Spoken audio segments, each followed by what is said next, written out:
Hello, je vous partage des perceptions. Ce ne sont que des perceptions. Ne prenez pas ça comme de la vérité. Ne croyez pas que ces perceptions vont vous permettre de répondre à toutes vos questions. Euh, Ce n'est que mon point de vue et ça correspond à mon niveau de conscience présent, c'est tout. Alors, ça, pour moi c'est dingue, mais en même temps c'est évident. Euh, En fait, tout le monde a des théories différentes sur pourquoi est-ce qu'on est là. Et je suis pas en train de vouloir démonter les théories des uns et des autres parce que toute théorie, toute perception a sa raison d'être et participe d'une certaine évolution de conscience.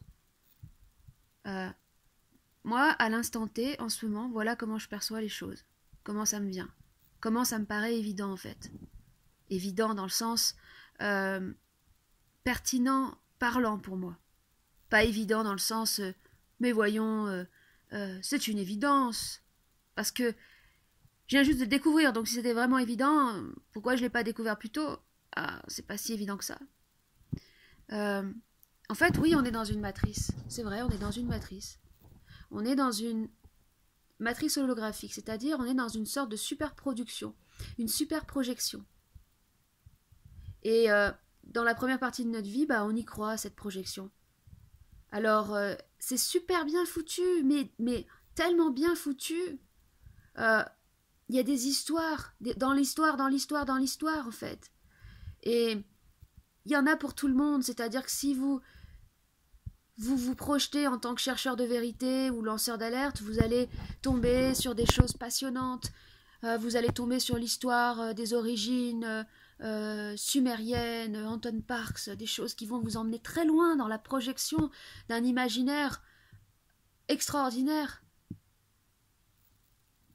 Ça va devenir une réalité pour vous parce que cette matrice est tellement bien faite que tout ce à quoi vous croyez devient réellement réel et vous fait vivre les expériences dans une profondeur plus réelle que réelle pour que vous ayez à vivre ces expériences. Et on est les personnages d'un film et, et c'est réel pour nous ce qu'on vit. Euh, mais à un moment donné, il arrive une sorte de prise de conscience, une sorte de saturation en fait, une saturation comme si à force d'avoir regardé des films, on en a marre. Et, et on se dit, mais non, il y a quelque chose qui cloche. C'est là qu'on se dit, mais non, on est dans une matrice, c'est pas réel. Il y a quelque chose qui me dit que c'est pas réel. Et c'est bizarre ces sensations de déjà-vu que j'ai, je sais pas, c'est bizarre. Alors on commence à faire des recherches et on part dans des théories, on se dit que voilà, on a été enfermé, il y a les archontes, et puis tout d'un coup, on est traversé par des peurs. Parce que je peux vous dire que c'est vraiment flippant quand on se branche à ça, quand on se branche à tout ce qui est entité, archonte, monde démiurgique.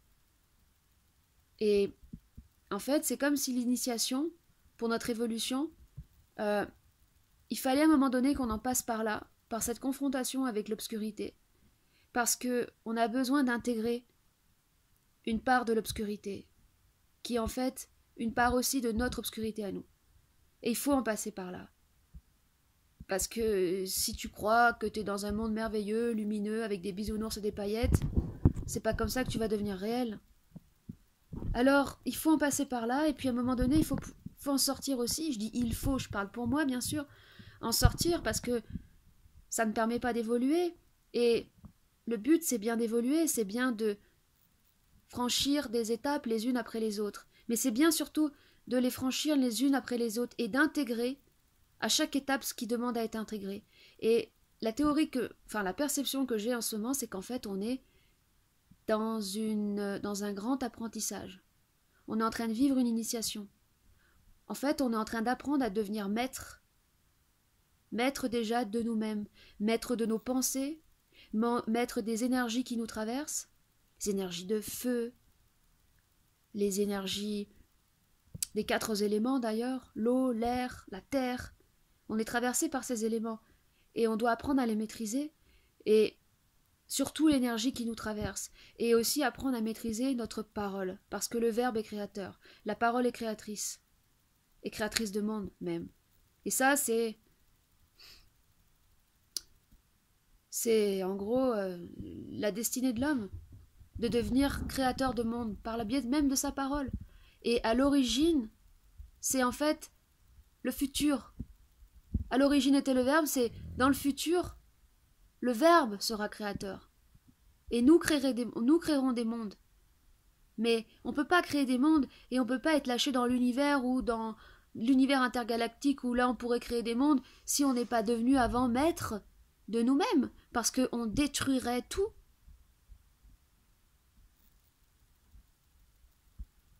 On serait un danger. Si toi-même t'es pas maître de toi, t'es forcément un danger. Tu maîtrises pas tes pensées, tu maîtrises pas les énergies qui te traversent. Tu peux rien créer parce que tu amèneras que du chaos. Et en fait, la parole, la pensée de sagesse, parce que là j'assume le côté sagesse de cette pensée, c'est une pensée de sagesse. C'est d'accepter notre condition, non pas comme si on devait se soumettre et s'apitoyer sur notre sort. Je ne parle pas d'acceptation de ce genre-là, mais accepter le processus initiatique. Accepter que nous sommes là pour apprendre. Parce que tant qu'on reste en rébellion, c'est injuste, il y a trop de prédation dans ce monde, il y a trop de chaos, c'est que on n'arrive pas à maîtriser cette colère. On n'a pas intégré le feu. On n'a pas maîtrisé l'élément feu. Vous voyez la perspective dans laquelle je suis. Nous sommes ici pour apprendre à devenir maître de nos énergies, des éléments.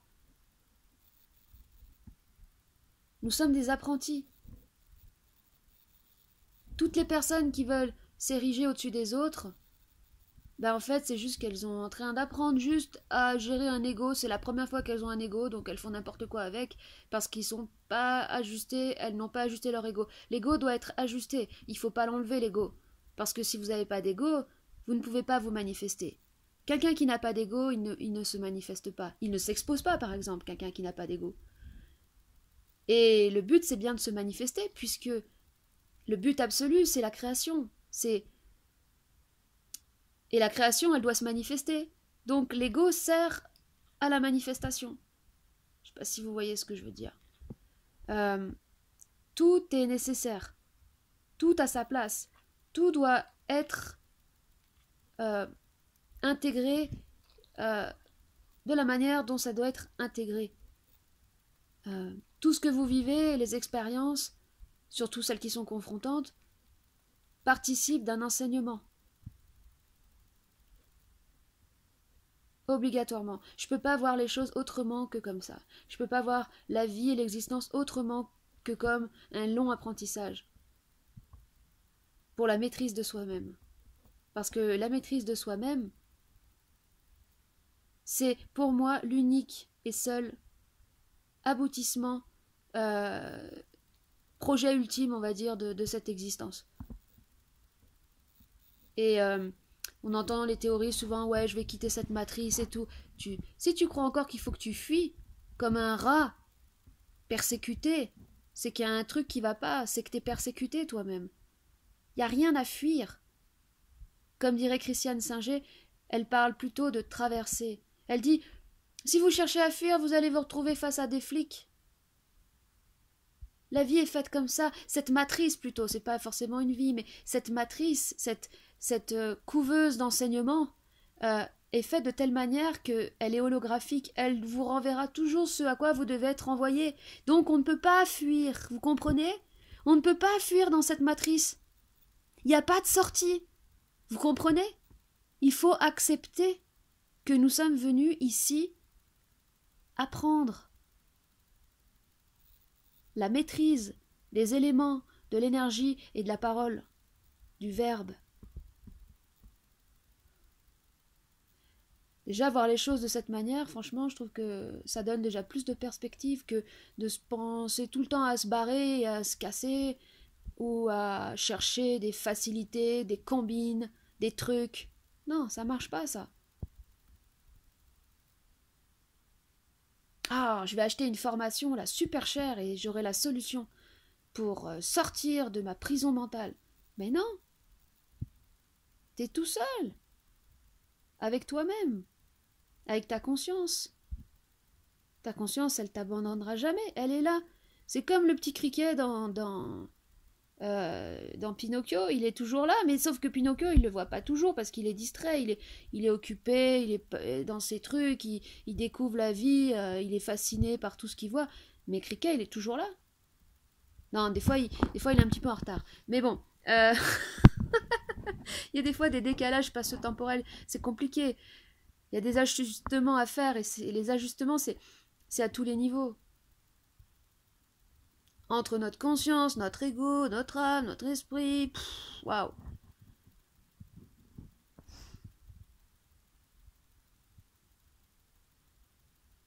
Il n'y a pas à avoir peur, surtout, il n'y a pas à avoir peur. Il n'y a pas à paniquer, ça sert à rien. Si vous devez faire l'expérience de la panique et de la peur, oui, c'est parce que vous devez faire l'expérience de la panique et la peur pour apprendre à maîtriser vos peurs et vos sentiments de panique.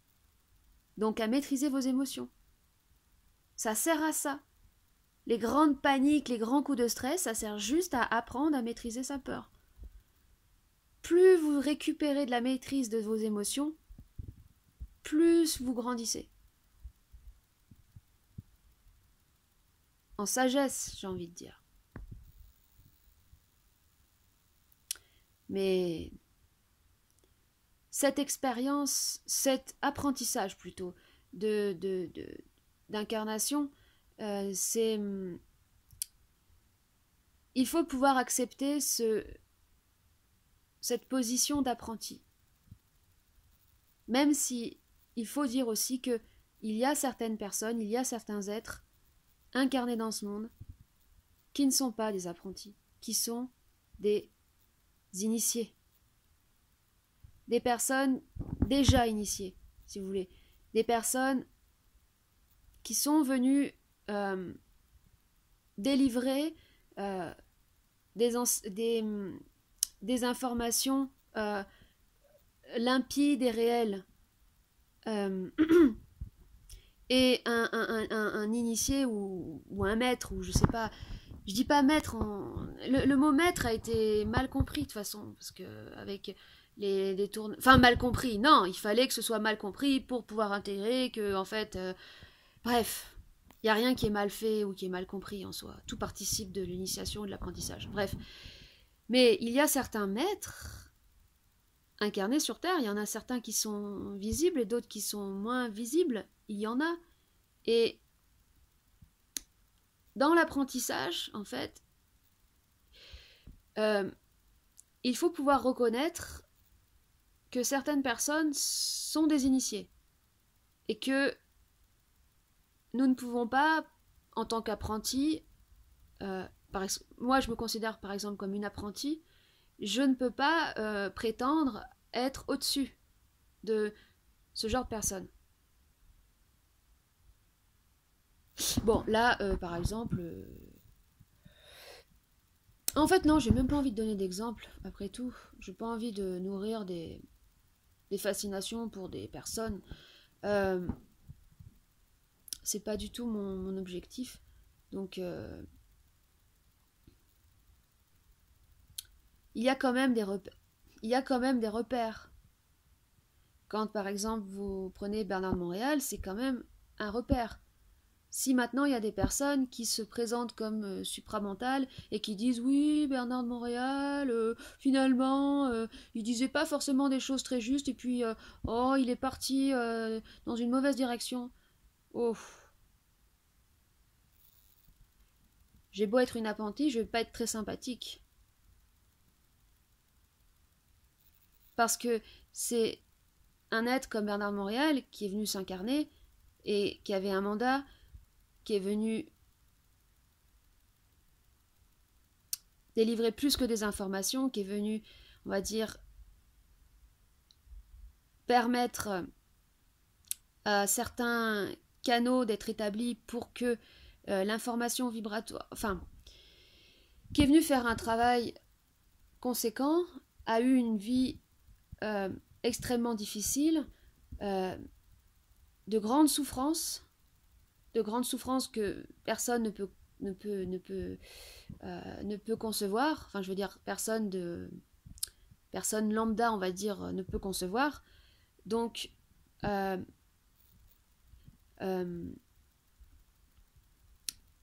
pour moi, ça participe aussi de l'apprentissage,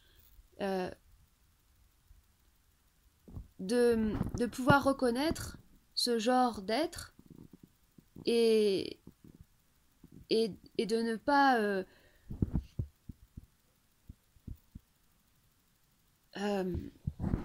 comment dire, et de les reconnaître pour le travail qu'ils ont effectué.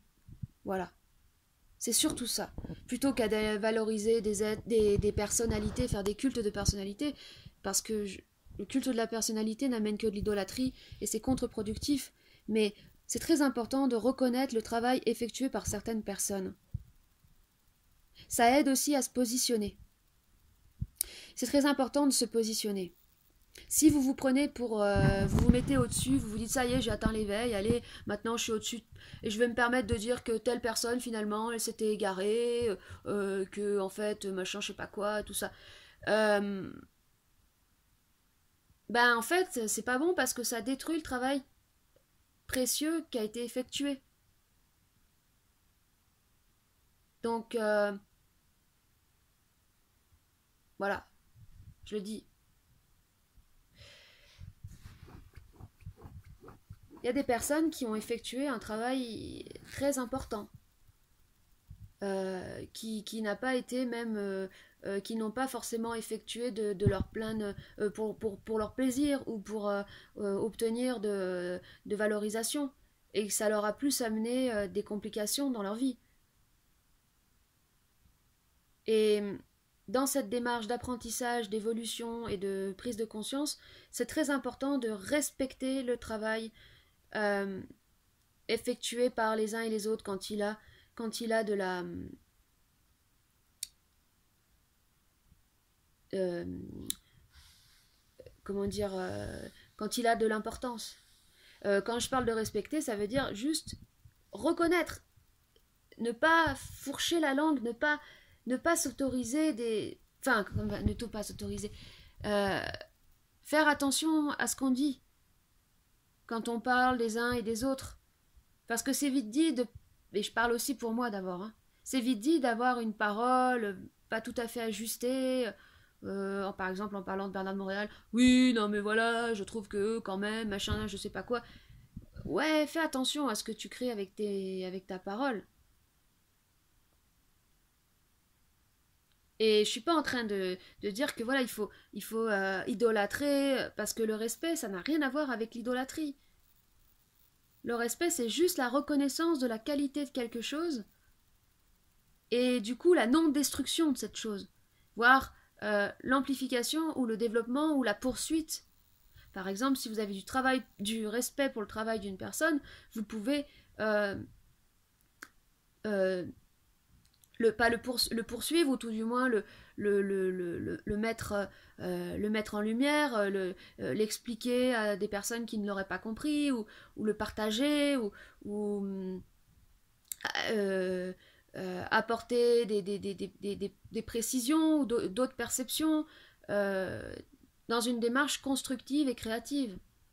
Mais tout ce qui va dans le truc, genre, je détruis les autres parce que moi j'ai envie de me placer, parce qu'en fait, je crois que pour avoir une existence, il faut que je casse ceux qui m'ont précédé pour faire ma place. Mais ça, vous avez rien compris. Rien compris. Il va falloir que vous appreniez encore plein de choses. C'est fini le monde de la compétition et de pour se trouver une place, il faut casser les autres. Ça, c'est fini. Et ça, il faut l'avoir compris parce qu'il y a aussi il y a un temps où tu as le droit de faire des erreurs Euh, Puis là, on rentre quand même dans une ère où bah, faut quand même suivre le mouvement. Le mouvement, ça va dans le sens du partage, de l'évolution, de la co-création, de la solidarité. Ça ne veut pas dire pour autant que faut être un bénévole au service des autres et se laisser prédater parce qu'il y a encore plein de gens qui sont en demande et qui vont te prendre ton temps et ton énergie si t'es pas positionné clairement vis-à-vis de ce que tu donnes. C'est complexe tout ça. Et dans le cadre où vous devez vous proposer des services parce que c'est important de pouvoir vendre et vivre de son art ou de son propre travail, il faut pouvoir associer une valeur marchande à ça, sinon vous vous faites prédater. C'est un, il y a beaucoup de choses à intégrer. La prédation, par exemple, c'est un principe qui doit être intégré. Parce que si vous rejetez vous-même le fait que vous êtes un prédateur, de toute façon, on est des prédateurs. D'ailleurs, le fait qu'on mange, déjà, c'est de la prédation. Le fait qu'on ait besoin des services des uns des autres pour telle chose, c'est de la prédation de temps et d'énergie. Donc, si toi, tu peux pas intégrer le fait que même les véganes, ils sont prédateurs, je suis désolée. Le fait de partir en croisade pour convaincre, j'ai rien contre les véganes, hein, parce que je comprends aussi le fait qu'ils soient véganes et qu'ils aient besoin de dénoncer la souffrance animale, bien sûr. Mais euh, le, le problème quand on rentre dans des combats comme ça, de lutte contre le mal, parce que dans l'absolu c'est une lutte contre le mal, la lutte contre le fait de manger de la viande, c'est que bah, après les personnes elles se perçoivent comme des gens qui sont bien, qui sont purs. Et ils voient plus le mal en eux. Donc la prédation, il faut pouvoir la voir en nous-mêmes pour l'intégrer, voir notre partie prédatrice en nous, pour pouvoir l'intégrer pour déjà ne pas être prédaté à l'extérieur, parce que tant que tu n'as pas vu ton prédateur, bah, tu es prédaté, parce que tu as besoin de vivre cette expérience pour intégrer le truc, et aussi l'intégrer pour pouvoir justement passer au palier, on va dire au palier de conscience supérieure. Tant qu'un élément en fait d'apprentissage de ce monde n'a pas été effectué, il continue en fait de se perdurer. C'est un petit peu pour ça que je disais que bah voilà, je parlais de Gérard Depardieu et je disais lui il prend tout, il accepte tout. Puis je disais si tant qu'il n'y a pas des gens qui sont capables de supporter leur noirceur, il y aura toujours des salopards pour jouer le rôle des salopards. Mais ce monde il va pas changer en fait. Enfin moi j'y crois pas. Il va s'améliorer parce qu'il y a une évolution de conscience. Mais cette matrice, le principe même de cette matrice, de cette couveuse, c'est d'être une couveuse d'apprentissage. Donc, c'est-à-dire, vous prenez un jeu, vous prenez le jeu comme Cluedo, vous n'allez pas changer. C'est le jeu de Cluedo, vous jouez à Cluedo jusqu'à ce que vous avez compris comment Cluedo ça fonctionne, après vous jouez à autre chose. Voilà, la matrice c'est pareil. Il y a toutes les règles. En fait, on pourrait s'amuser à édicter toutes les lois de cette matrice. Toutes les lois qui permettraient de comprendre ce que l'homme a besoin d'intégrer pour ensuite passer à autre chose. Et parmi ces lois, il y a la dualité, il faut pouvoir vivre la dualité, il faut pouvoir intégrer que en fait l'autre c'est toi, et puis que machin tu peux rien dénoncer parce que finalement c'est à toi que tu parles. Enfin bon bref, je vais pas faire une. Peut-être qu'il faudrait faire une vidéo sur. Allez, citons toutes les lois de cette matrice, mais c'est infini. Et puis en plus, il y en aurait autant qu'il y a de personnages, parce que les personnages, ils sont confrontés à des versions particulières du jeu. Enfin, c'est un truc en fait. Mais c'est tellement bien foutu que. Enfin, je veux dire, je sais pas. Ah, est-ce que c'est un dieu qui a créé ça? Le grand architecte? Le dieu des francs-maçons? Ça, c'est encore une histoire. C'est encore un scénario qui prend. Si tu crois à ça, c'est que tu as encore besoin de vivre un truc, en fait. Une histoire de cette matrice, une phase, une expérience pour intégrer que c'est une illusion. Il n'y a même pas de Dieu, il n'y a même pas d'architecte. Il y en a même qui disent qu'il n'y a même pas d'esprit, histoire d'aller jusqu'à casser toute illusion. Waouh. C'est ça pourrait faire peur d'avoir tous ces mythes qui s'effondrent, toutes ces illusions qui s'effondrent, mais en fait, pour moi, c'est l'inverse. Je me sens beaucoup plus détendue, beaucoup plus sereine. Surtout depuis que je perçois cette existence comme un long apprentissage. Et depuis que j'accepte progressivement ma place d'apprenti. Il ne faut pas se prendre pour ce qu'on n'est pas. On est juste des apprentis. À part ceux qui sont venus faire un travail très précis, qui ont un mandat précis, qui eux savent pourquoi ils sont là et qui... Des gens comme par exemple Bernard de Montréal, c'est pas tout à fait des apprentis, même s'il avait encore des choses à intégrer, mais il y avait quelque chose... Voilà, c'était un mandat très particulier, euh, mais nous sommes des apprentis. Voilà. À la prochaine, passez une bonne soirée.